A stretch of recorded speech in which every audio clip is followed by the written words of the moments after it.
Hola, ¿qué tal? Bienvenidas y bienvenidos a Democracia en la Mesa, una edición especial en el marco de los 16 días de activismo para erradicar la violencia contra las mujeres. El día de hoy hablaremos sobre la violencia digital que enfrentan las mujeres que participan en la política. Y para hablar de este tema nos acompaña Marcela Ríos Tobar, directora regional para América Latina de IDEA Internacional, quien recientemente presentó su libro Violencia Política de Género en la Esfera Digital en América Latina. Bienvenida. Muchísimas gracias por acompañarnos. Muchas gracias por la invitación.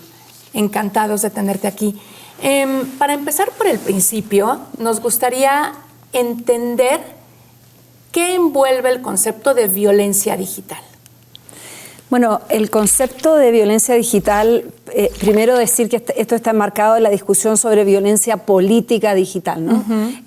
Hay un concepto tanto, digamos, de Naciones Unidas, pero también en el sistema interamericano, desde la CIM, la Comisión Interamericana de Mujeres, han establecido una definición que implica todas las formas de agresión, de discriminación, de acoso, que se realiza en contra de las mujeres en contextos políticos, no solo en contextos de campaña, sino que también mujeres ejerciendo cargos políticos, ejerciendo cargos de toma de decisiones y que se realizan a través de la esfera digital. Esto puede ser tanto en las redes sociales, pero también a través, por ejemplo, de mensajerías privadas, ¿no? Que muchas veces son las más utilizadas, por ejemplo, WhatsApp, Signal, ese tipo de mensajerías que no son necesariamente públicas. Entonces, abarca un conjunto amplio, pero tiene un foco, la violencia política digital, en procesos y momentos políticos y está circunscrita a la esfera virtual. Y en tu experiencia, ¿tú has observado que este tipo de violencia inhibe la participación de las mujeres en política? Claro, una de las cosas que nosotros vemos en América Latina es que primero esta violencia está muy extendida, ¿no? Muy extendida en la región. Hay un dicho que creo que es útil entender, el Internet no inventó el patriarcado, pero ciertamente está generando nuevas plataformas, nuevas formas en que se difunden, se utiliza para el acoso, el hostigamiento, los discursos de odio, la violencia. Entonces es ampliamente extendida. También vemos distintos estudios que se han realizado en países específicos que en general se comparte que la violencia política digital está enfocada fundamentalmente a las mujeres. Dependiendo de los estudios vemos entre 70, 80, 90% de las víctimas de quienes son focalizadas, digamos, para el hostigamiento son mujeres. Y por último, vemos que esto se agrava en momentos de campaña, ¿no? O sea, hay una recurrencia muy importante de este tipo de violencia en momentos álgidos políticos. Claro, y es que al final del día la vida digital, la esfera digital, pues es un espejo de la vida cotidiana, y en tanto las desigualdades y la violencia existan, pues no tendría por qué no reflejarse en la esfera digital, ¿no? Uh-huh. Al final del día, el trabajo para desmontar tendría que ir más allá de lo digital, ¿no? Sí, así es. Bueno, creo que hay un tema importante que muchas veces por empezar esto como un hostigamiento en la esfera digital se baja el perfil o se trata de plantear que esto no es igual de grave que la violencia física, la violencia psicológica, otras formas de violencia, violencia económica, violencia sexual. Pero nosotros lo que mostramos en el continuo es que primero hay un continuo de desde las violencias quizás menos permanentes o más duras hasta violencia física más grave, ¿no? O sea, muchas veces los ataques, hostigamientos en la esfera virtual se transforman luego o tienen consecuencias como formas de violencia psicológica, laboral, política más grave y física. Entonces, primero hay un continuo. Lo segundo es que tiene efectos reales, concretos en la vida de las mujeres. Tiene efectos en la vida personal, en la salud mental, por supuesto, supuesto, pero también tiene efectos en la familia, en el trabajo y también en el ejercicio de los derechos políticos. Muchas mujeres que son víctimas de hostigamiento en redes sociales sistemático, continuo, por ejemplo, terminan abandonando el debate público, cierran sus cuentas. Algunas mujeres, tenemos mucha evidencia que muestra que deciden, por ejemplo, no ir a la reelección de un cargo para no seguir siendo sometidas a violencia o abandonan una campaña, pero también tiene impactos muy importantes en términos psicológicos, laborales, bajo rendimiento laboral, afectación a la familia muchas veces, y una de las cosas que afecta particularmente a las mujeres es que la violencia digital muchas veces no son solo objeto ellas, sino que se traspasa también a un hostigamiento a los niños, a la familia, se difunde, por ejemplo, información privada de las mujeres, se amenaza con ir a atacar o en sus domicilios, y cuando la violencia es muy extendida, muy generalizada, muchas veces también tiene efecto en los otros integrantes de la familia, en las parejas, en los hijos, hijas de mujeres que están siendo objeto de la violencia. O sea, las secuelas también son continuas, exacto, no están como acotadas. Para ir cerrando este primer bloque, me gustaría que nos mencionaras cuáles son los tipos de violencia digital que se tienen identificados. Bueno, nosotros hacemos un análisis de todas las distintas formas de violencia, hostigamiento y acoso que están presentes hoy día en la esfera virtual. Empieza por acoso esporádico, troleo, por ejemplo, esporádico, que puede ser que las mujeres pongan alguna información, anuncien algún evento y empiezan a recibir mensajes de odio, mensajes como cállate, ándate a tu casa, no sabes de lo que estás hablando, insultos de más alta connotación, y después pueden pasar a hostigamiento focalizado, donde ya no solo son esporádicos en redes sociales, sino que se focalizan en una mujer en particular. Se puede, por ejemplo, crear un hashtag específico respecto de una mujer, se consigue información privada y empiezan a llegar mensajes o amenazas a tu mensajería privada, a través de mensajes directos por las redes sociales o a través de WhatsApp, Signal, Messenger, otras mensajerías privadas. Y después vemos también que hay un aumento en el sentido de amenazas físicas y amenazas específicas, amenazas de vamos a ir a tu casa, te vamos a golpear. O sea, esto puede ir ciertamente creciendo. Vemos también que hay mucha utilización de la sexualización de los ataques. Esto está ampliamente estudiado con respecto a la reputación de las mujeres, la difusión de imágenes íntimas no consentidas. Digamos, hay todo un conjunto de formas de hostigamiento que están detalladas en el estudio. También mostramos casos específicos en ciertos países donde hemos visto ataques específicos respecto de mujeres, hasta llegar a extremos de incitación al suicidio o el paso formal. También hay casos acreditados donde la violencia digital ha pasado a la violencia física o al hostigamiento, digamos, presencial.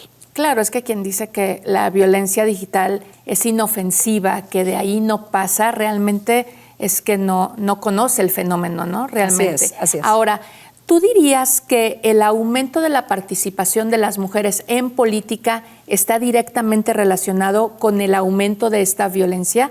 Es decir, el hecho de que, claro, o sea, por estadística, si hay más mujeres puede haber más casos, pero es un detonante el hecho de que, como se están saliendo de la esfera privada y quieren jugar en la esfera pública, que sepan que estas son las reglas o el precio a pagar por llegar a esta esfera que no nos había sido natural en razón de los géneros. Bueno, históricamente las mujeres cuando han ingresado a la esfera pública, a distintos espacios, han tenido que enfrentar un hostigamiento, ¿no? Y ciertos sectores que se oponen a la igualdad y a quebrar esos patrones tradicionales en términos de la distribución sexual del trabajo, reaccionan. Yo creo que en parte puede ser, esa es una hipótesis que muchas personas están viendo, que quizás hay un aumento, pero yo diría que hay dos otras dimensiones que hay que poner en un análisis más complejo. No es una relación mecánica directa.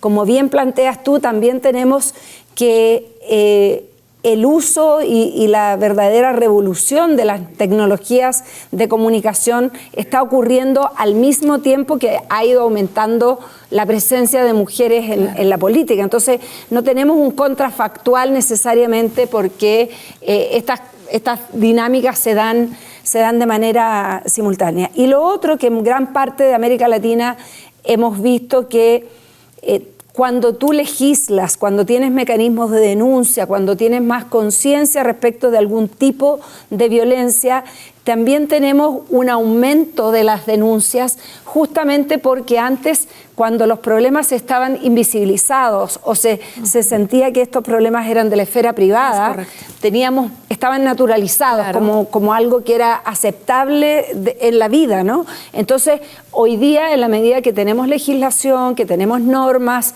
que tenemos un discurso, que tenemos una reacción de las mujeres y de las instituciones en contra, también tenemos mayor visibilidad del problema, y eso también puede estar generando, claro, una situación de reacción que nos hace pensar que está aumentando, cuando quizás estamos viendo simplemente que algo que estaba invisibilizado hoy día se está visibilizando. Eso es muy interesante, y vamos a regresar a hablar un poquito más de detalle del tema de la norma. Nos vamos a un corte y regresamos.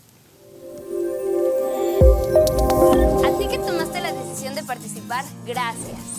Gracias por abrirle la puerta a la democracia. Por capacitar a la ciudadanía. Por contar los votos. Por observar todas las etapas de la jornada electoral.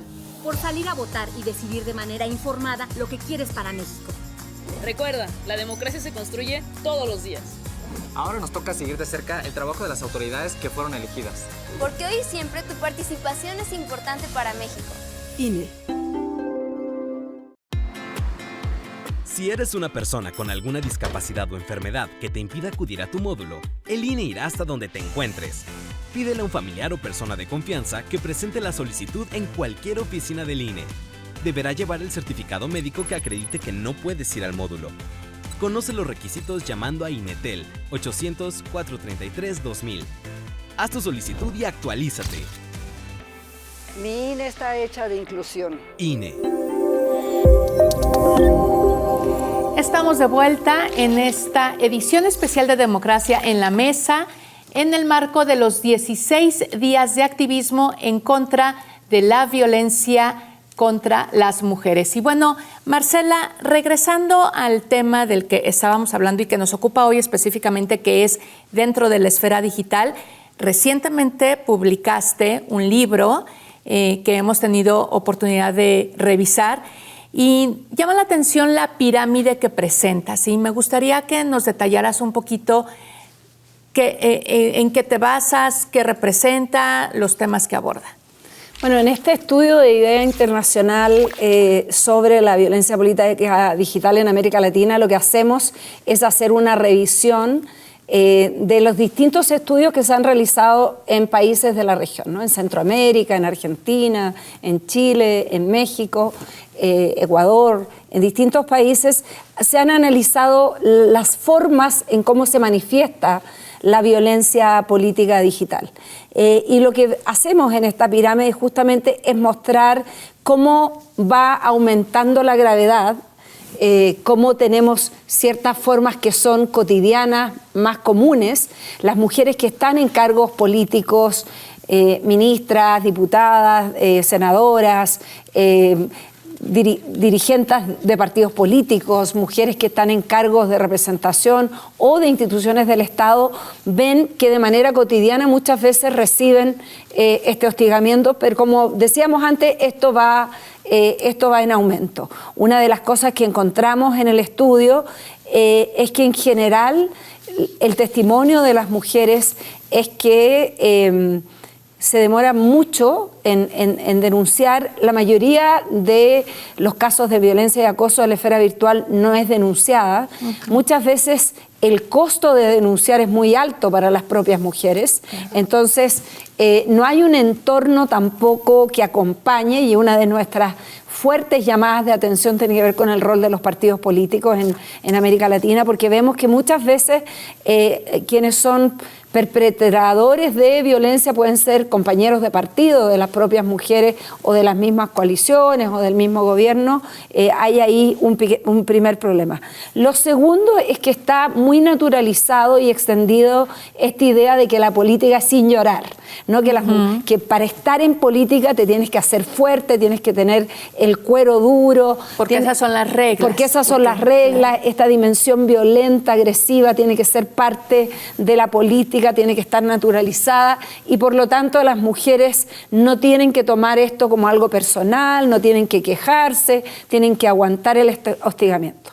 Pero sin embargo, lo que nosotros vemos es que primero las mujeres son las víctimas principales de este hostigamiento. El hostigamiento y la violencia en línea no se reparte de manera equilibrada entre hombres y mujeres que ocupan cargos, a pesar de que los hombres siguen siendo muchísimos más en política, claro, en todos los países, reciben mucho menos hostigamiento, y el tipo de hostigamiento que reciben es de una naturaleza distinta. A las mujeres se les cuestiona sus méritos, sus capacidades, su inteligencia, se comenta su forma de vestir, su apariencia física, su comportamiento sexual en la vida privada, o si tiene pareja o no tiene pareja, dónde deja los hijos, dónde deja los hijos, cómo se viste. Hay un cuestionamiento que los hombres no reciben. Los hombres tienden a recibir otro tipo de hostigamiento mucho menor, y además mucho menos referido a sus competencias, ¿no? Hay menos personal. Menos personal.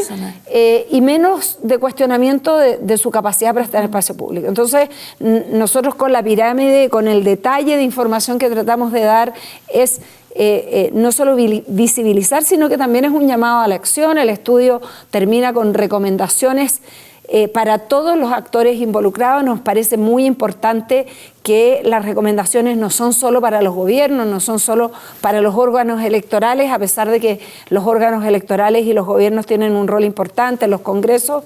Acá también hay un rol de las plataformas, de los medios de comunicación, de los partidos políticos y también de las organizaciones de la sociedad civil.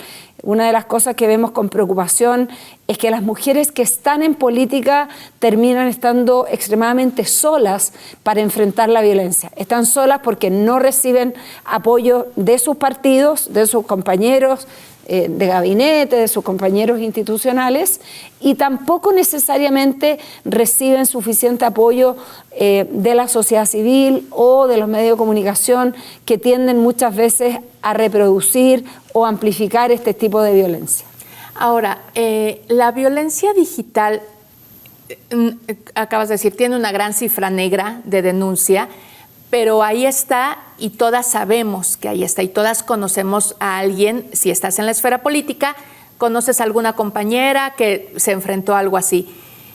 Más allá de la denuncia, ¿crees que eso tiene, qué impacto tiene en la participación? A lo mejor ya accedieron a un lugar de toma de decisión, pero ya estando ahí, bajan el perfil para no estar demasiado expuestas, más expuestas, para no abrirse frentes, para no darles armas a los violentadores. Sí. ¿Han hablado de ese impacto? Efectivamente, mira, vemos impacto en todas las mujeres. Quiero resaltar también que hemos visto que las periodistas y las mujeres que ocupan roles importantes en los medios de comunicación, como tú lo sabrás, son también uno de los grupos particularmente vulnerables, donde vemos muchísimo discurso de odio y hostigamiento a las mujeres.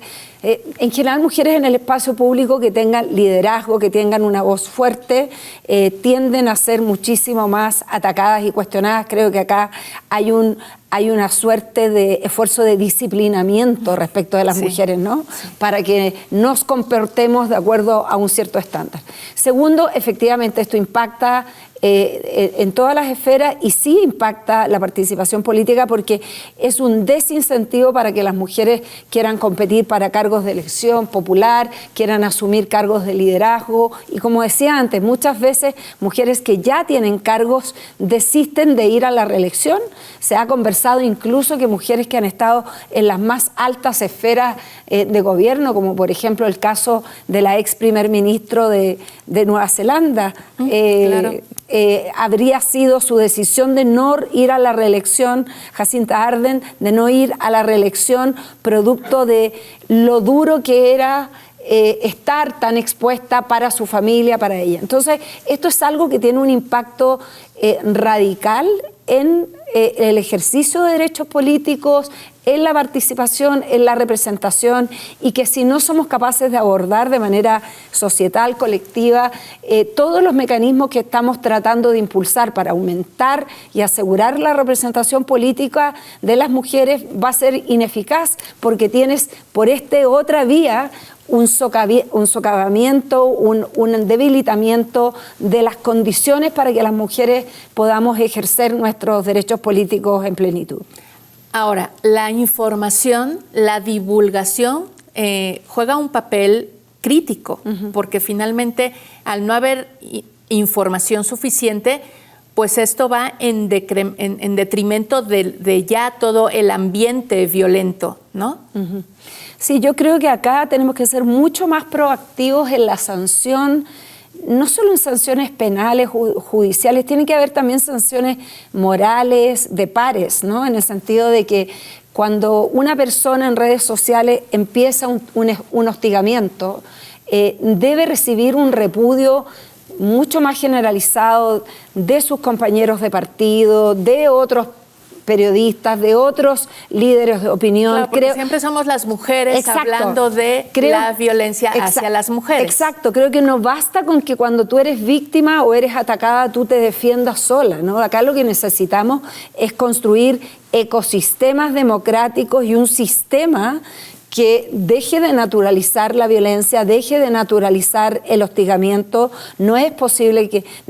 tenemos que hacernos cargo también de que la política y la democracia no puede estar sustentada en esta idea de que tiene que ser agresiva, que tiene que ser violenta, que puede ser natural atentar contra la dignidad de las personas. Eso tenemos que erradicarlo de nuestro debate público y para eso creo que todos tenemos un rol no compartir. Tú puedes tener una diferencia profunda ideológica, por supuesto, válida, política, puedes incluso válida, cuestionar a una mujer en un cargo porque no lo está haciendo bien, porque hay problemas a la probidad. Todo eso es razonable, pero lo que no es razonable es que esas críticas caigan en hostigamiento a la persona, en menoscabo a su integridad, en una persecución que tiene una connotación de género, en tratar de mancillar, digamos, su honra. O sea, hay una cosa es la crítica a la política y a las instituciones, que puede ser totalmente, que es parte del juego democrático, y otra cosa es el hostigamiento, la persecución, la discriminación, los discursos de odio, la violencia política. Definitivamente. Lo que tenemos que normalizar es que la violencia no es normal, no está bien. Nos vamos a ir a un corte y regresamos al último bloque de este programa. No se vayan. Vamos a pasar a la parte más amplia del departamento. Como ven, tiene mucha entrada de luz y tiene acceso a las avenidas principales. Y lo más importante, a 3 cuadras hay un módulo de línea, porque cuando se cambien van a actualizar su credencial, ¿no? ¿Es uno de los requisitos? Para participar en las decisiones de su nueva comunidad, sí. Recuerda que es importante actualizar tu credencial, así podrás formar parte de las decisiones de tu nueva comunidad. Haz tu cita en INE.mx. INE. Mi INE es confiable. Por eso va conmigo. Va a todas partes. Con mi INE me identifico y tomo las decisiones más importantes. Mi INE es una conquista de las mexicanas, un logro de todas y todos. A los más jóvenes como yo nos toca tramitarla, confiar y decidir.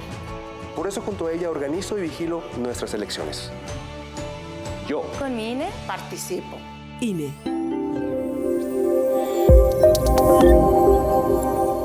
Estamos estamos de regreso en Democracia en la Mesa. Estamos hablando de violencia digital, violencia de género en la esfera digital específicamente. Y me gustaría que entráramos un poco, hablas en el libro acerca de las leyes que están vigentes en la región, en América Latina. Sin entrar en detalle, ley por ley, ni país por país, ni mucho menos, en general, ¿qué tan eficientes, eficaces han resultado para combatir este fenómeno? Bueno, primero decir que todavía es una minoría de los países de América Latina que tiene leyes específicas para combatir la violencia política de género. Alrededor de 12 países tienen algún tipo de norma general respecto de la violencia política. Vemos que crecientemente en las leyes generales para abordar la violencia de género, en sus múltiples expresiones, algunos países están incluyendo la violencia digital y también hay un esfuerzo regional desde, por ejemplo, la OEA y la Comisión Interamericana de Mujeres de discutir una propuesta de ley modelo para tipificar la violencia política digital particularmente. Entonces, todavía estamos un poco en pañales porque en general los estados, no solo en América Latina, sino que a nivel mundial, estamos recién tratando de reaccionar a los múltiples impactos que ha tenido la digitalización, las redes sociales, la inteligencia artificial en la democracia y en la política.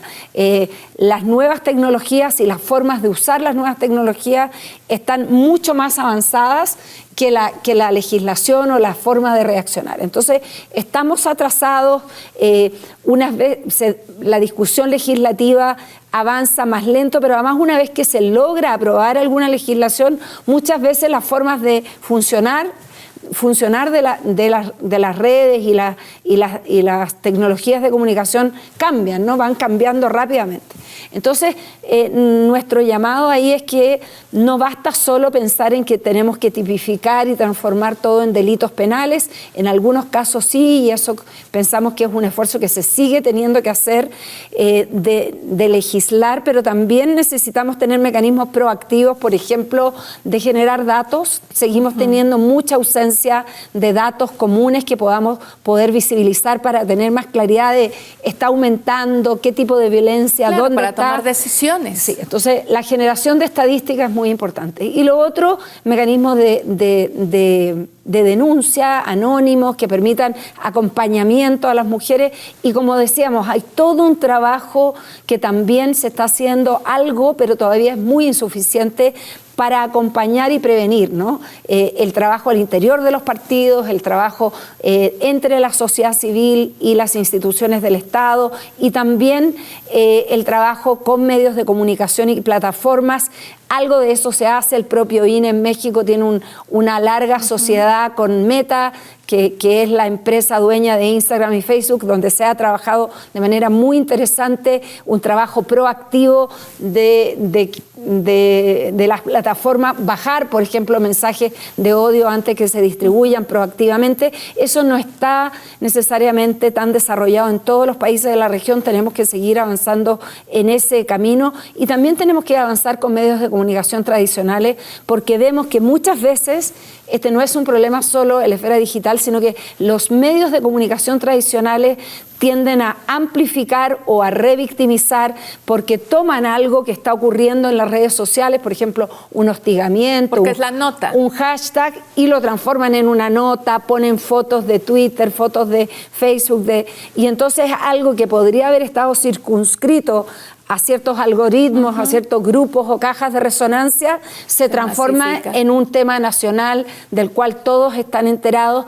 Y eso no necesariamente siempre es positivo para las víctimas. Claro. Muchas veces tiene un efecto de revictimización, lo toman los adversarios políticos de esa mujer, por ejemplo, y lo contribuyen a amplificar. Entonces también acá el llamado es a los medios de comunicación tradicionales a tener políticas más proactivas de cómo combaten ellos la distribución y la amplificación de la violencia política y la violencia política digital en particular.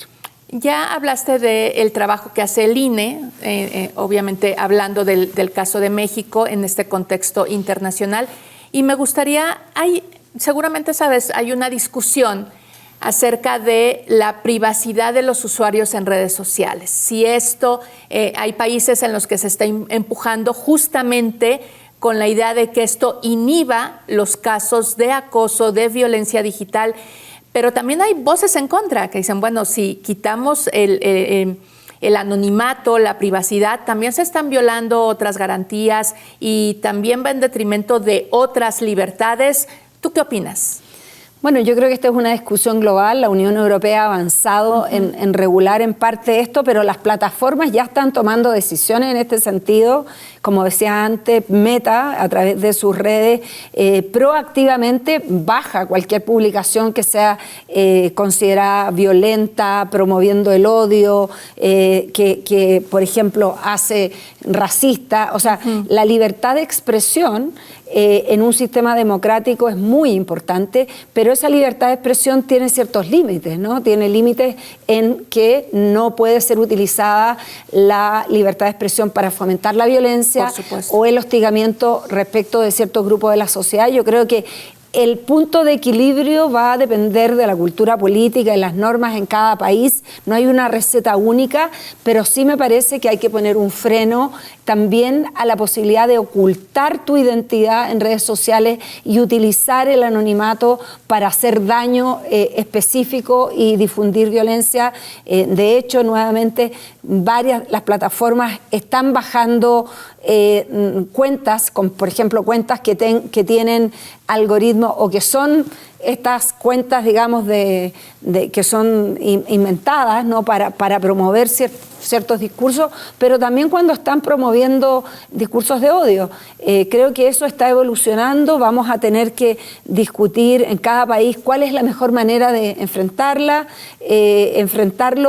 siempre resguardando, por supuesto, el principio de la libertad de expresión de las personas en regímenes democráticos, pero esos principios no pueden ser utilizados para promover violencia y discriminación contra otros. Claro. Ya has hablado de que es muy importante que las personas en los partidos políticos participen de otra manera, que es importante ir más allá en las sanciones, ¿no? Que tengan como que impacten en otras esferas moral y de reputación y tal. ¿Qué otra cosa dirías hacia dónde tendría que caminar la regulación para que realmente contribuya a combatir este tipo de violencia? Mira, este es un tema abierto. Nosotros desde Idea Internacional no solo hemos lanzado este estudio, tenemos varios estudios globales respecto del uso de la inteligencia artificial en la democracia, en las elecciones. Estamos trabajando también con la Unión Europea y con otros actores para buscar cuáles son las mejores formas de abordar estos temas. Vamos a tener un gran evento al principio del 2025 justamente para hablar de cuáles son los desafíos de regulación. Entonces, por ahora yo creo que más que detalles, sí pensamos que necesitamos avanzar en sanciones más eficaces en algunos países y, como decía antes, tenemos que tener una cooperación transnacional. Eso es algo de lo que no hemos hablado, pero con todas las dificultades, por ejemplo, que tiene México para abordar este tema, es un país enorme, que su Estado tiene muchas facultades, que sus órganos electorales tienen mucho más recursos y músculo para enfrentar una discusión con las grandes transnacionales digitales de las que puede tener países pequeños con poca población como Uruguay, como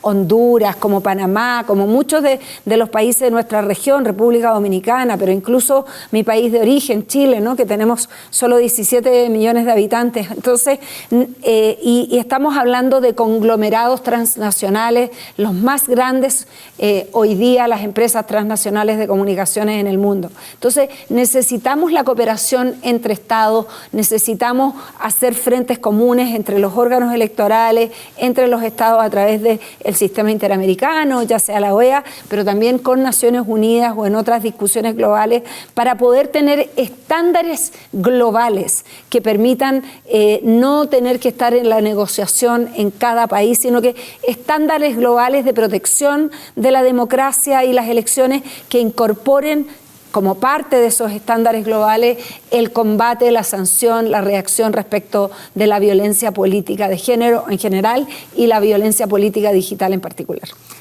En México es un reto mayúsculo, obviamente por el país que somos, lo acabas de decir.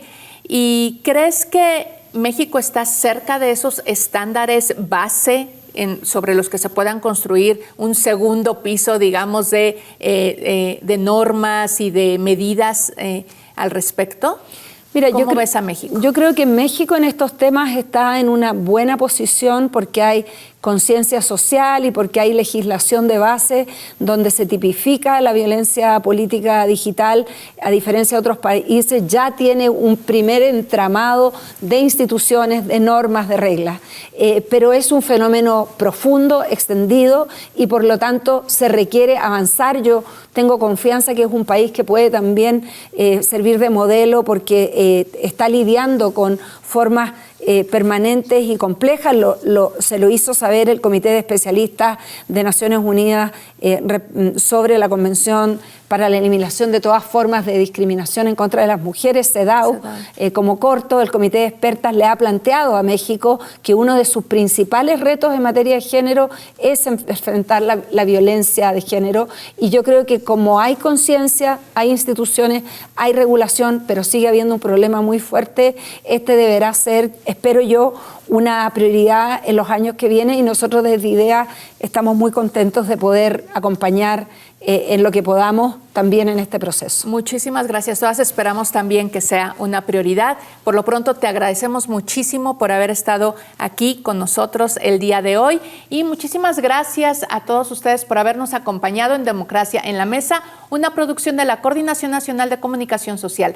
Los invitamos a que nos sigan en nuestras redes sociales, en donde constantemente compartimos información sobre las acciones que emprende el INE para erradicar la violencia política en contra de las mujeres en razón de género. Gracias y hasta la próxima. Gracias, Marcela. No, gracias.